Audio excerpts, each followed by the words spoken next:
தேசிய ஜனநாயக கூட்டணியின் எம்பிக்கள் அடங்கிய குழு இன்னும் சற்று நேரத்தில் கரூர் சென்று விசாரணை மேற்கொள்ள இருக்கிறார்கள். தொடர்ந்து தமிழக வெற்றிக் கழக பரப்புரை கூட்டத்தில் அசம்பாவிதம் நடைபெற்ற சுற்றுவட்டாரத்தில் 4 நாட்களாகியும் இன்னும் கடைகள் திறக்கப்படவில்லை, சிதறி கிடக்கும் காலணிகள் உள்ளிட்டவை அகற்றப்படாமல் போர்க்களம் போன்றே காட்சியளிக்கிறது.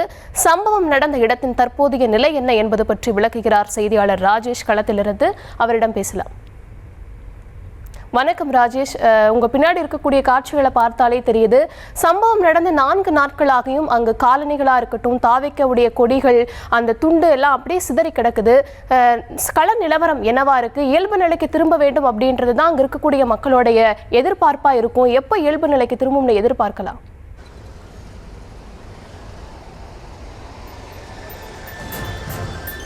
தர்ஷினி, தற்போது நாம் இருக்கக்கூடிய இந்த இடம் விஜய் பிரச்சாரம் செய்த அந்த வேலுச்சாமிபுரம். இந்த இடத்திலே தான் அந்த அதிகமான உயிரிழப்புகள், மயங்கி விழுந்தது, அவையெல்லாம் நடைபெற்ற இடம் இந்த இடம்தான். இந்த இடத்திலே இன்னும் 4 நாட்களாக அந்த கடைகள் எதுவும் திறக்கப்படவில்லை. நீங்கள் திரையிலே பார்க்கலாம். சனி, ஞாயிறு, திங்கள், இன்று செவ்வாய்க்கிழமை 4 நாட்களாக இந்த கடைகள் அனைத்துமே தொடர்ந்து பூட்டப்பட்டு தான் இருக்கின்றன. மெடிக்கல் ஷாப், ஜெராக்ஸ் ஷாப்ஸ், அதே போல் அருகில் இருக்கக்கூடிய இ சேவை மையம் போன்றவை அப்படியே தொடர்ந்து மூடப்பட்டு அந்த நிலையிலே தான் இருக்கின்றது. அதே போல இந்த இடத்தை பொறுத்தவரையில் ஏற்கனவே ஓய்வு பெற்ற நீதியரசர் அருணா ஜெகதீஷன் வந்து ஆய்வு செய்திருக்கிறார். அதே போல தடயவியல் நிபுணர்கள் வந்து ஆய்வு செய்திருக்கிறார்கள். காவல்துறை உயரதிகாரிகளும் வந்து ஆய்வு செய்திருக்கிறார்கள். இந்த நிலையில் பாஜக எம்பிக்கள் குழு இன்றைய தினம் வந்து இந்த இடத்திலே ஆய்வு செய்ய இருக்கிறார்கள்.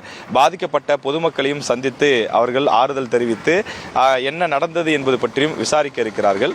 எனவே இந்த இடத்தில் அந்த போர்க்களம் போல காட்சியளிக்கக்கூடிய நிகழ்வு என்பது இன்னும் அப்படியே தான் இருக்கிறது. நீங்கள் திரையிலே பார்க்கலாம், இன்னும் அந்த காலணிகள் எதுவுமே அகற்றப்படவில்லை. அதாவது இந்த இடம் மட்டும் இல்லாமல் இந்த வீதியில் இருக்கக்கூடிய அந்த காலணிகள், நூற்றுக்கணக்கான ஜோடி காலணிகள் அப்படியே இருக்கின்றது. இந்த இடம் மட்டும் இல்லாமல் அந்த வீதி முழுவதுமே இருக்கிறது. இந்த புறம் போலவே அதே போல வலதுபுறத்திலும் அதே போல சாலை எங்கும் அந்த சிதறி கிடைக்கக்கூடிய காலணிகள் அப்படியே கிடைக்கின்றது. அதே போல இந்த போர்க்களம் போல காட்சியளிக்கக்கூடிய இடத்தில் இருசக்கர வாகனம், அந்த இருசக்கர வாகனமும் எப்படி உடைந்த நிலையில் இருந்ததோ 4 நாட்களாக அப்படியே அந்த உடைந்த நிலையிலேயே தொடர்ந்து இருந்து கொண்டிருக்கிறது.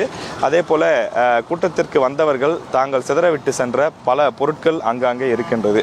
குறிப்பாக யாரோ ஒருவர் பேக் கொண்டு வந்திருக்கிறார், அதனுள் அந்த லஞ்ச் பாக்ஸ் போன்றவை எல்லாம் இருக்கிறது. மாலை நேரத்தில் அந்த டெக்ஸ்டைல்ஸ் போன்றவற்றில் பணியாற்றி விட்டு தங்களுடைய அந்த கைப்பையை எடுத்துக்கொண்டு வந்தவர்கள் அப்படியே சிதறி போட்டுவிட்டு சென்றிருக்கிறார்கள்.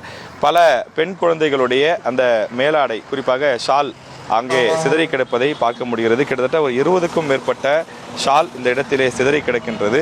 அவை அனைத்துமே இன்னும் அப்படியே தான் இருக்கின்றது. அதே போல் ஒரு வீடியோவில் நாம் பார்த்திருப்போம், அந்த ஓலை கூரையை பிய்த்து கொண்டு மேலே வரக்கூடிய ஒரு காட்சியை பார்த்திருப்போம். அந்த இடம்தான் இது. அந்த இடமும் இன்னும் அப்படியே தான் இருக்கின்றது. தொடர்ந்து இந்த கூரை இருந்ததால்தான் ஒரு சில பேர் இந்த கூட்டத்தில் அதிகமாக இருந்த நிலையில் இந்த கூரையின் வழியாக மேற்கூரைக்கு சென்று அங்கிருந்து மாடிக்கு சென்று சில பேர் தப்பித்திருக்கிறார்கள். அதே நேரத்தில் அங்கிருந்து சரிந்து விழுந்தவர்களும் கீழே பல பேர் மீது விழுந்து காயம்பட்டிருக்கிறது. அதே போல சில பேர் கொண்டு வந்த பரிசு பொருட்கள் இருக்கின்றது. விஜய்க்கு கொடுப்பதற்காக அவருடைய உருவப்படம் பொறிக்கப்பட்ட அந்த போட்டோக்களை கொண்டு வந்திருக்கிறார்கள், அது இருக்கின்றது. அதே போல அங்கு நாம் பார்க்கும்போது தூரத்தில் தெரிகிறது ஒரு குழந்தையினுடைய பால் பாட்டில், அந்த பால் பாட்டிலில் கூட பால் அப்படியே இருக்கின்றது. அதே போல் வாட்டர் கேன்கள், அவர்கள் கொண்டு வந்த அந்த பல பொருட்களும் சிதறி போய் கிடைக்கிறது. இந்த இடத்தை பார்ப்பதற்கே அந்த போர்க்களம் போல காட்சியளிக்கக்கூடிய நிலை.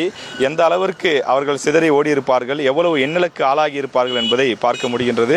தொடர்ந்து 4வது நாளாக காவல்துறையினர் இந்த இடத்திலே நிறுத்தப்பட்டிருக்கிறார்கள். தொடர்ந்து அந்த எம்பிக்கள் குழு வர இருக்கக்கூடிய சூழலில் அதற்கு ஏற்ப அவர்கள் தயாராக இருக்கின்றார்கள். மேலும் அவர்கள் வரும்போது அவர்களுக்கு இங்கு என்ன நடந்தது என்பதை விவரிப்பதற்காக தமிழக அதிகாரிகளும் வர இருப்பதாக சொல்கிறார்கள். அவர்களும் வந்து இந்த இடத்துல என்ன நடந்தது என்பதை விவரிக்க இருக்கின்றார்கள். தொடர்ந்து இந்த இடம் வேலுச்சாமிபுரம் பொறுத்தவரையில் அந்த பதற்றமும் அந்த பரபரப்பும் இன்னும் குறையாமல் தான் இந்த பகுதி இருக்கின்றது. இந்த பகுதி முழுவதுமே ஒரு சோகமாக காட்சியளிக்கிறது. காரணம், ஒரு சாதாரண புறமாக வேலுச்சாமிபுரம் என்று இருக்கக்கூடிய இந்த பகுதி 41 உயிர்களை பலி கொண்ட ஒரு வரலாற்றில் மறக்க முடியாத ஒரு கருப்பு பக்கமாக இந்த பகுதி மாறி இருக்கிறது. சுற்று வட்டாரத்தில் இருக்கக்கூடிய பகுதி மக்கள், வியாபாரிகள், அதே போல இந்த பகுதியிலே கடந்து செல்லக்கூடிய பொதுமக்கள் என அனைவருமே 4 தினங்களாக மிகுந்த சோகத்தோடும் மனதில் கனத்த ஒரு மனதோடும் தான் அவர்கள் இங்கே இருப்பதை பார்க்க முடிகிறது. கரூர் வேலுசாமிபுரத்தோட தற்போதைய கள நிலவரத்தை விளக்குனீங்க. நன்றி ராஜேஷ்.